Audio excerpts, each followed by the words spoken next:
The Guns on Pegs podcast is brought to you by ITAP Group.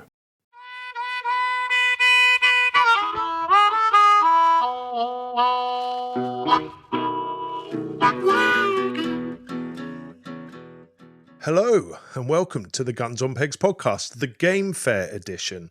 I'm Jake Wolf. I'm Avian. And I'm Sam. Welcome, chaps. Last year's pre-Game Fair episode seemed to go down rather well, so we all thought we'd do it again. Now we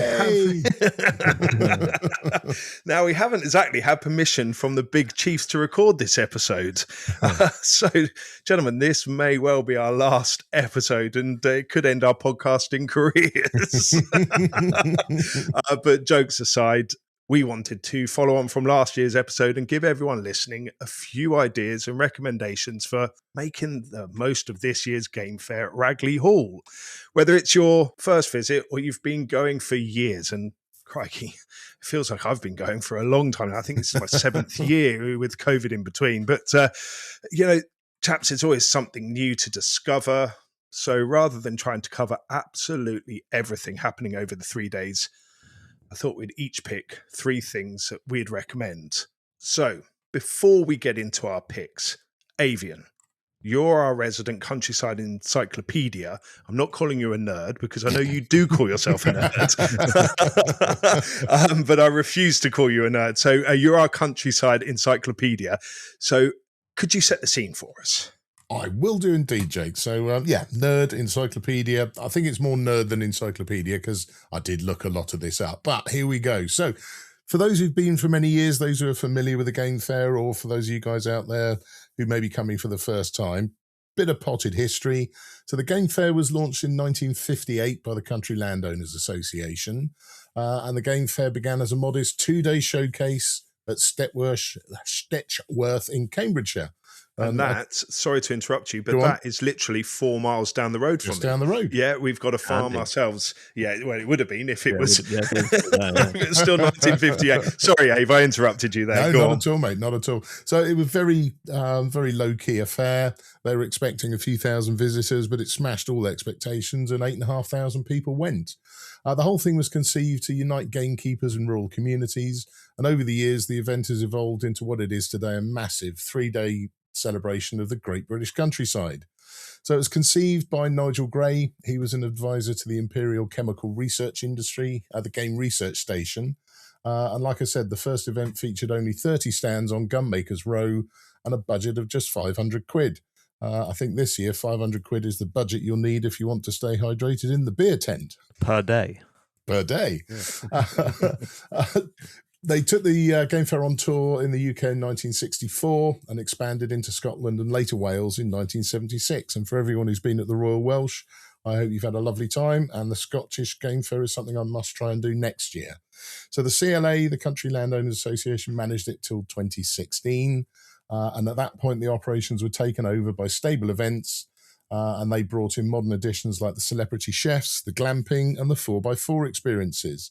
Post-pandemic, there was obviously a bit of a hold to the event over the COVID period, but the event has grown in leaps and bounds and regularly draws in excess of 120,000 visitors across more than 450 acres of the estate. The Game Fair regularly attracts between 120 and 136,000 was, I think, one of their highest at Blenheim. And historically, the festival averages about 1,000 exhibitors, so plenty of things to see and do. So this year it's back at Ragley Hall. Ragley Hall was designed by Dr. Robert Hooke in 1680 for Edward Conway, the first Earl of Conway, and the property is one of the finest surviving examples of Baroque architecture in Britain. Ragley Hall is the ancestral home of the 9th Marquess of Hertford, and it's a 5,600-acre estate in Warwickshire. The house itself is renowned as an architectural masterpiece, with the stunning Great Hall and lots of monumental murals painted by Giovanni Antonio Pellegrini. And I do think that, sorry to butt in on you there, but Ragley, obviously were there last year and this year, Blenheim before, it seemed the layout just to me seems better at Ragley. I don't know about you boys, but at Blenheim it all seemed a bit disjointed, whereas I think Ragley is a brilliant venue for it. Yeah, I think Ragley's fantastic. I know what you mean. I think Blenheim is superb. but it did feel like there were two game fairs. Yeah. Whereas I think I'll Ragley agree with is you there. a bit more centralised, but both great venues. So yeah, the hall itself was requisitioned as a hospital during the Second World War, and then was open to the public in 1958. And more recently, it was on in the Crown playing Althorpe House. And Netflix is the Crown. Sorry. So I've got a few stats. I like a stat. Not too many, but here's a few. You love a stat. Go on. Go on. So, allegedly, during the 3 days of the game fair, over 13,000 glasses of Pimm's, that'll be Sam, and 86,000 cups of coffee, that'll be Jake, are dispensed by the caterers in the Investec enclosure alone. And in addition, 250 partridges and 185 game terrines will be consumed in that enclosure. Puts my car park to shame. There'll be more than 23,000 vehicles coming and going to the showground each day. Overall, the event has been hosted in 28 different country estates over the years in all four corners of Britain, from Hampshire to County Durham, Powys and Dumfriesshire. This one's definitely Sam and me. 60,000 or so gallons of beer, lager and cider are drunk at the game fair by us. Unreal. That sounds But like I love- a target more than the limit. I think it's a challenge accepted. And I love this little quote, just to finish off. According to the Times, and I'm not sure when this was written, but it seems to fit, the game fair is the biggest, tweediest, most exotically behatted and sweated, bearded and bewhiskered, horse-trotted and falcon-called, gun-dog whistled and fly-cast, tannoyed and adjudicated clan gathering in the country lovers' calendar. Now, isn't that brilliant? So that is probably the first thing I've ever agreed with that has been written by the Times. True. I'm glad they didn't add wolf fleeced. Yes. Yes, wolf fleeced. That one, And on which Game Fair bingo. topic, Yeah. absolutely, get your Countryside Game Fair bingo cards. I've got mine.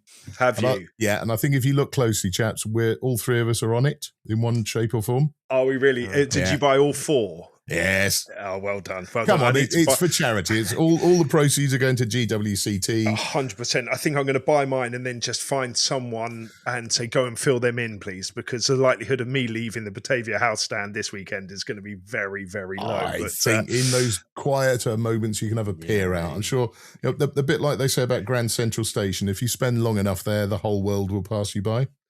That's Oh, true. yes. That's true. Yeah, You're on 100%. Gunmakers Row, aren't you? So it's we a Yeah. good traffic area. 100%, 100%. So I'm going to download mine later. But Ave, nice one, mate. That was brilliant. So, chaps, what do you reckon?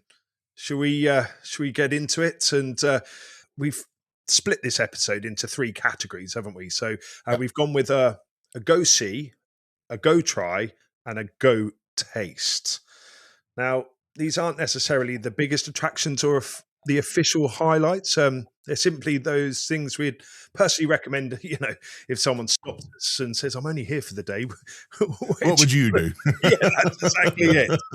So let's get this. Now, Ave, you've kind of whet our appetites after telling us those bits there. So could you give me your go-see? Definitely. Well, I think there's one go-see that I think is going to be important to have a look at.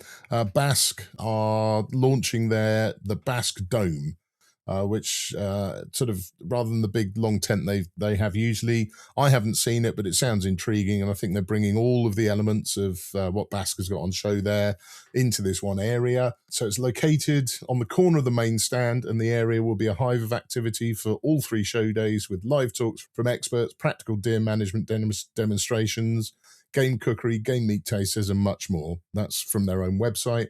I think it's got to be worth a look.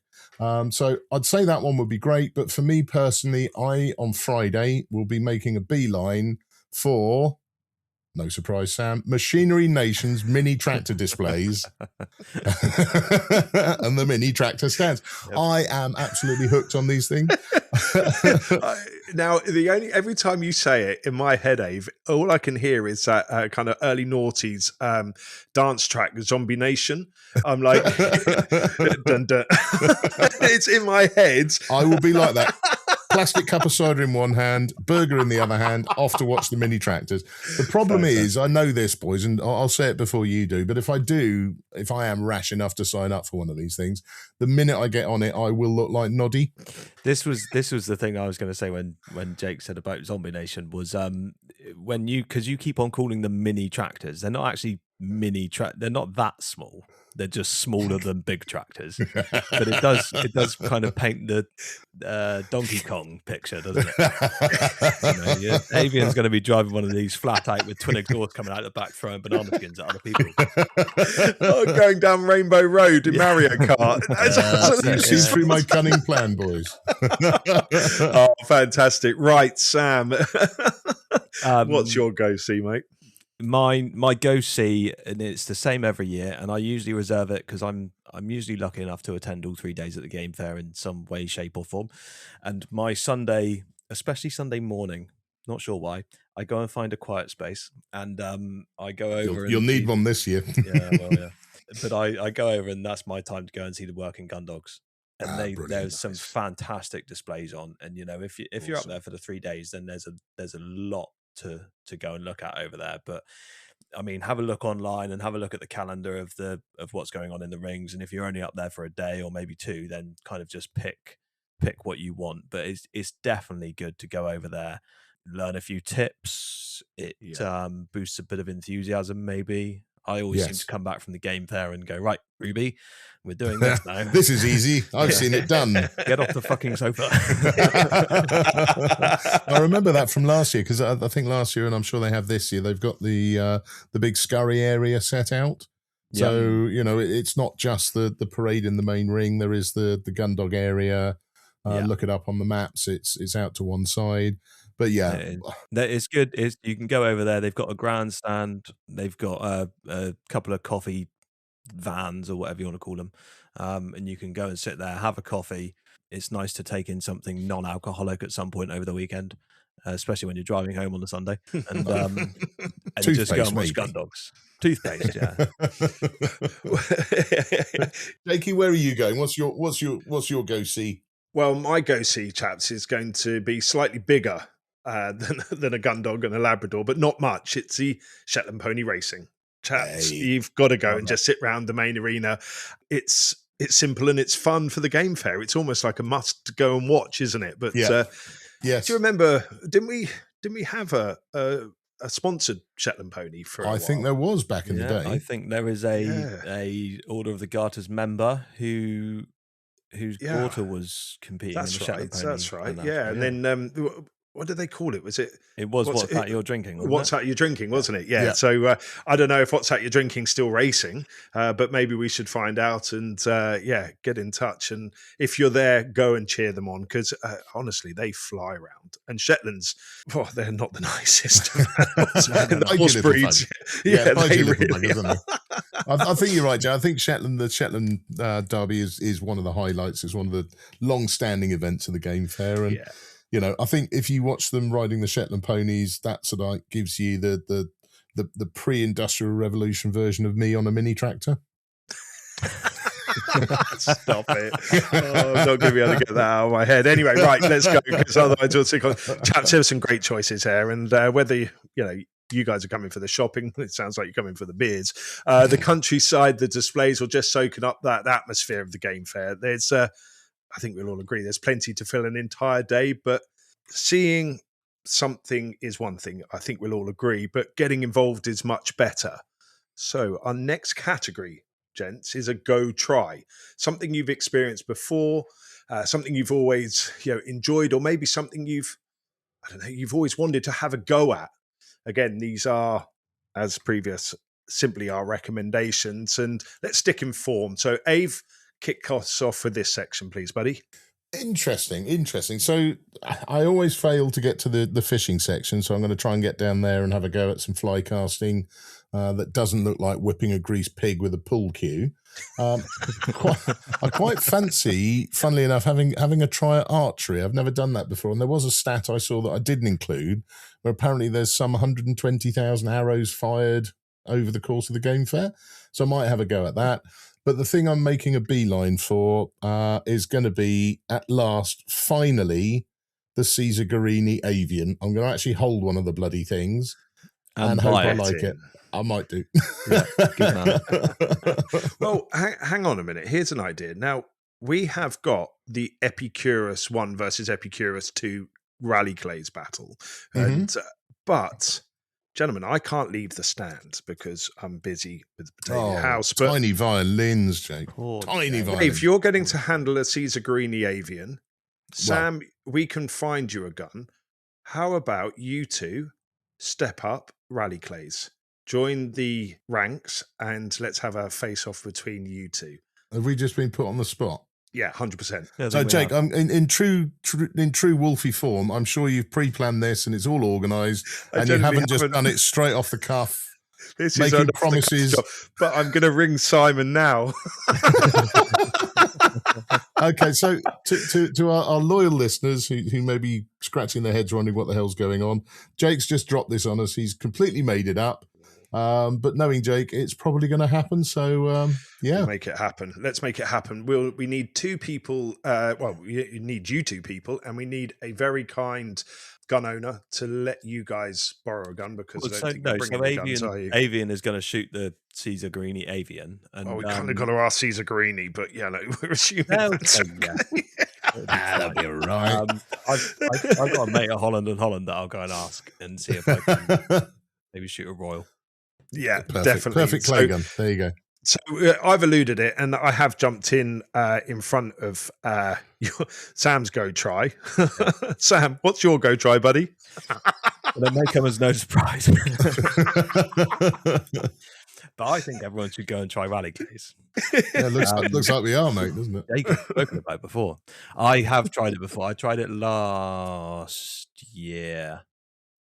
I think it was last year.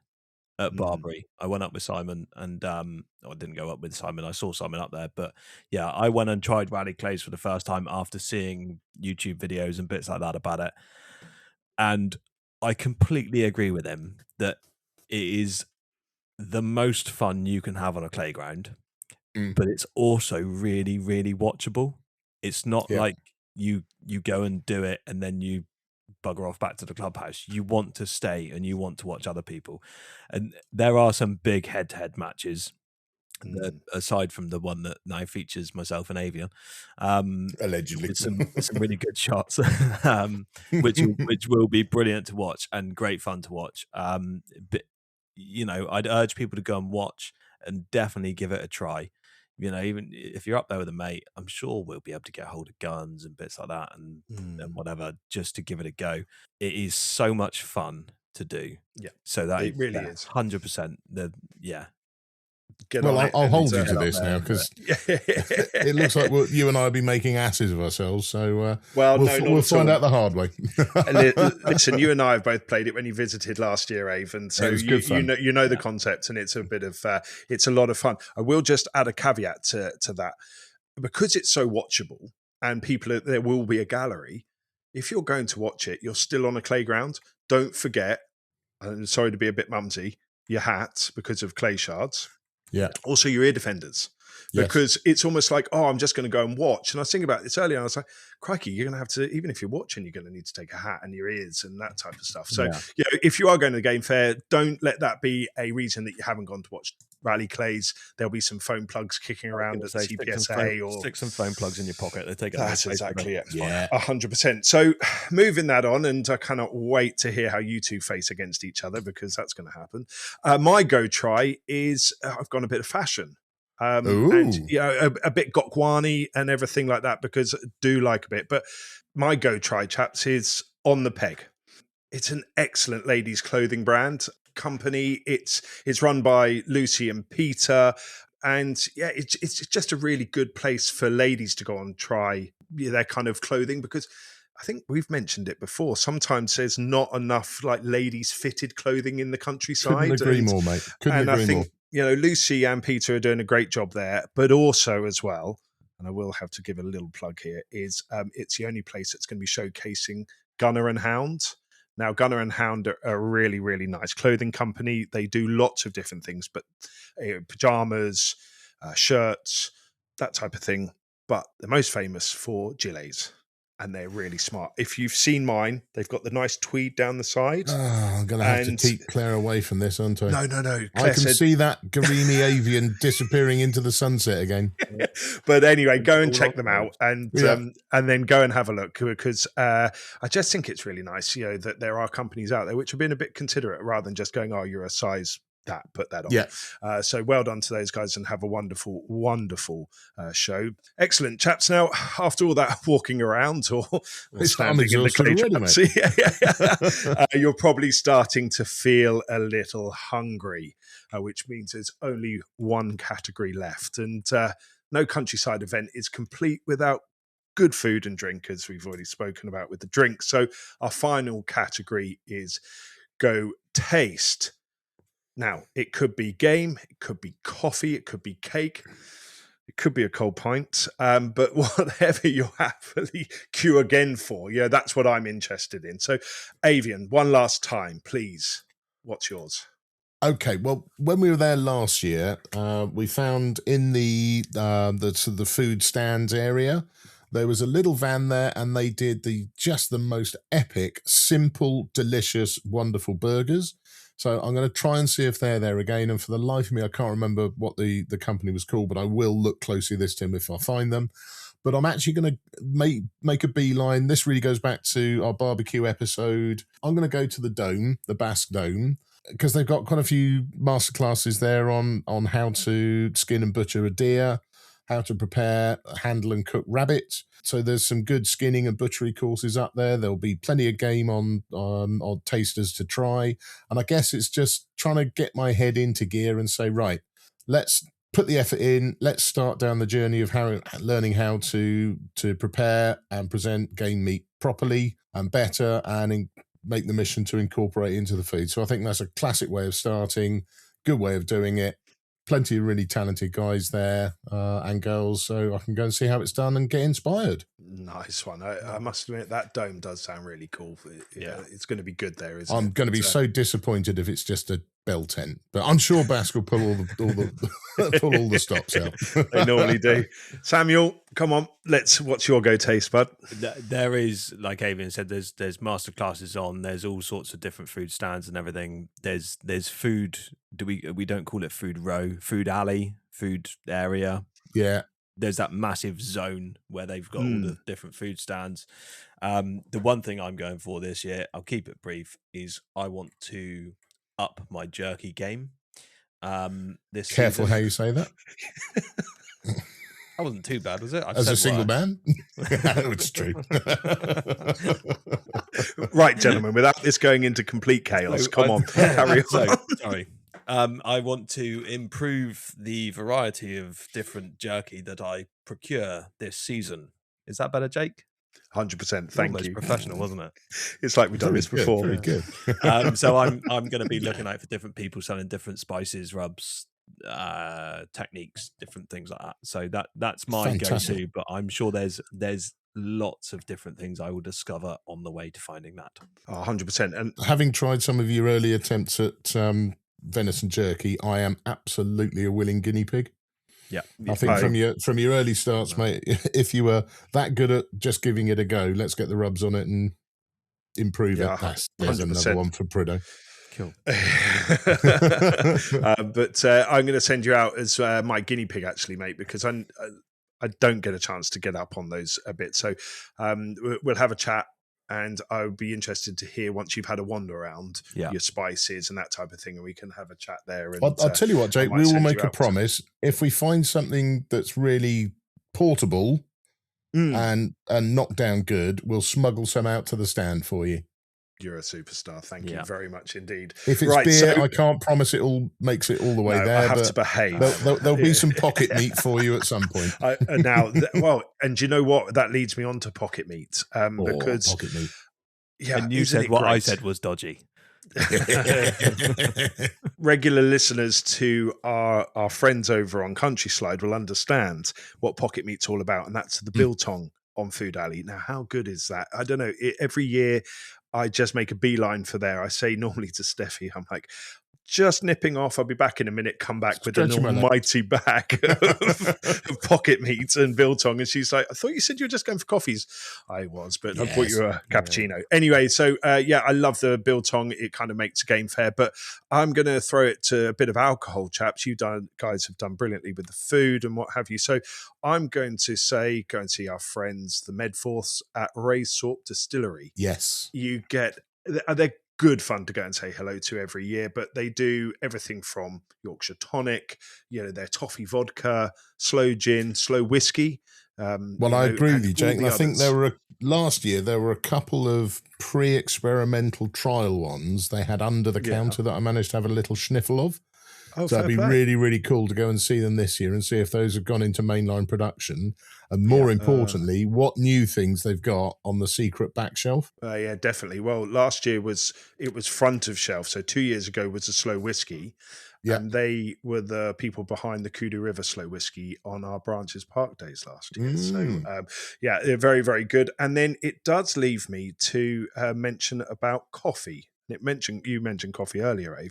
Yep. But Seb and his company 12 Bore may not be as well known for their coffee as they are for their shooting vests and that type of stuff. But recently, Seb has got into creating coffee beans, and they're epic. It tastes really good. You grind it yourself, and you can lots of different things. I'm not going to sell it as well as he can. He's at the game fair. It's his first ever game fair.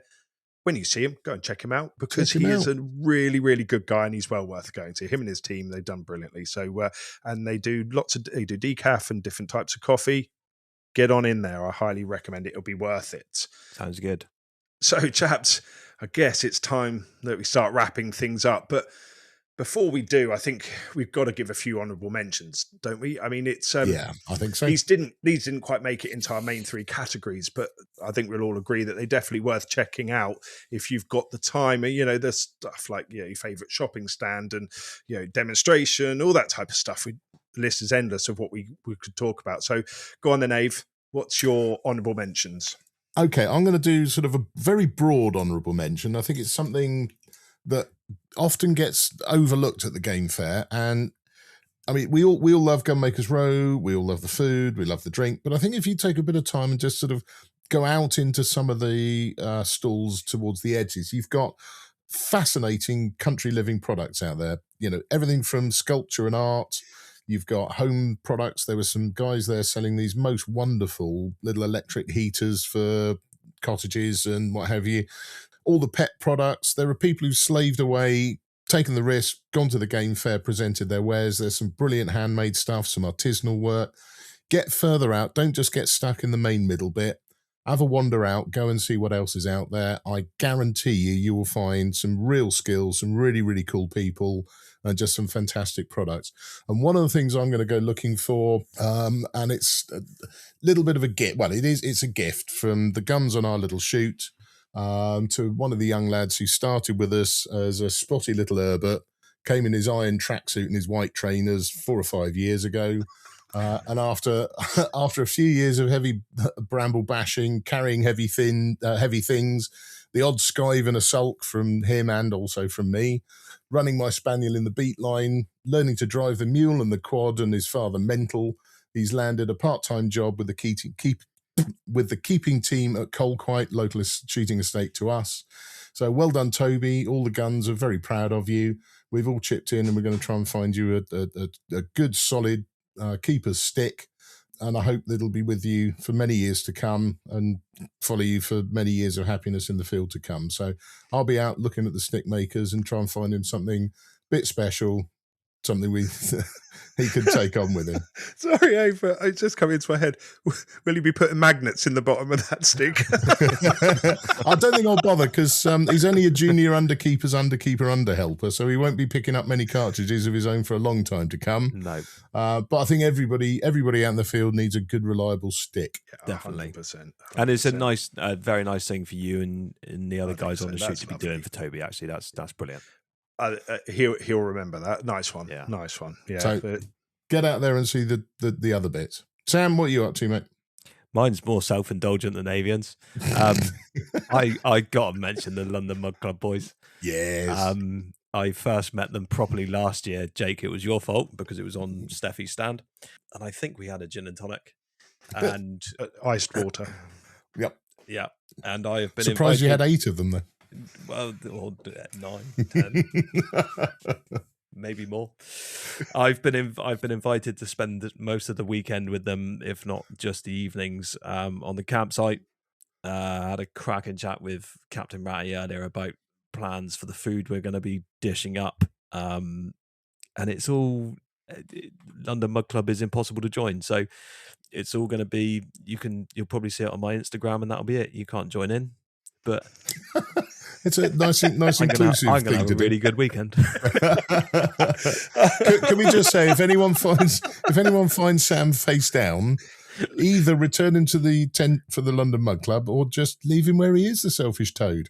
Yeah, absolutely. Yeah, because you can't join his club, apparently. Absolutely. Well, I managed to join it, so it can't be impossible to join. Obviously, almost impossible to join. Jake, have you got something a little less, little more selfless to yeah, to that's offer to exactly it. Yeah, well, it's only a little bit because I'm actually looking for something for myself, and it's chaps, a tweed suit and a pair of decent boots. So I've been looking for a long time. You audition loads of different boots, and finally I've built the courage up to go with Didito.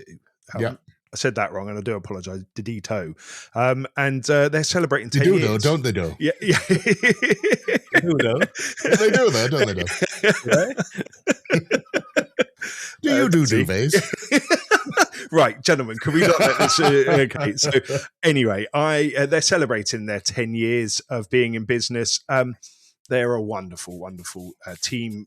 We're so close to the most years, and they're just fun to see each year back at the game fair. So we're going for a pair of Diditos, but I've also been looking at Fortis and Massey Birch for a tweed suit, or William Powell. Yep. I've had them in my search history for the last year or so, and I'm going to just go and buy them. For those days that, on 2010 days and Branches Park on the countryside experiences, I think, you've got to look smart these days, and I couldn't think of some better companies to go and try out.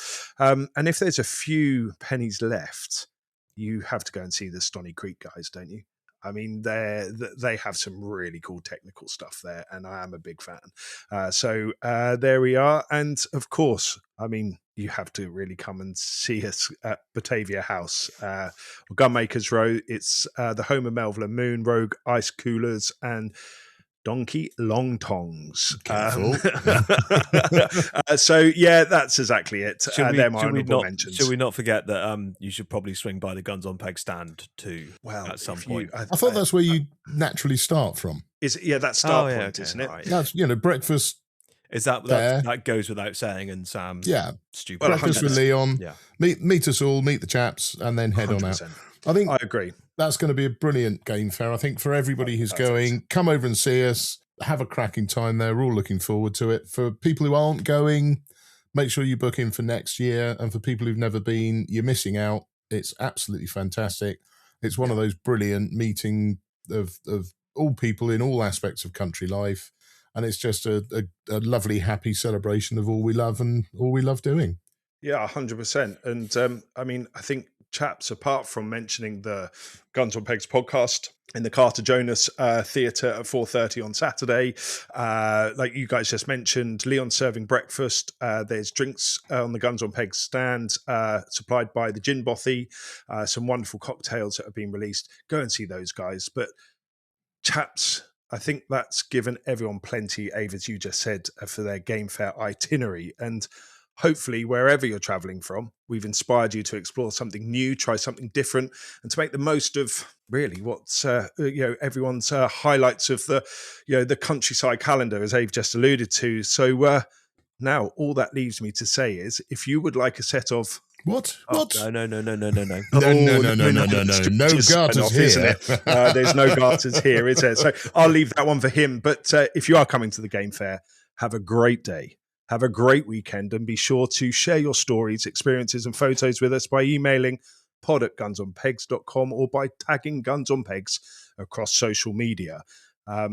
Guys, leaves me to just say we'll see you all at Ragley Hall on the weekend. Yay! Take care.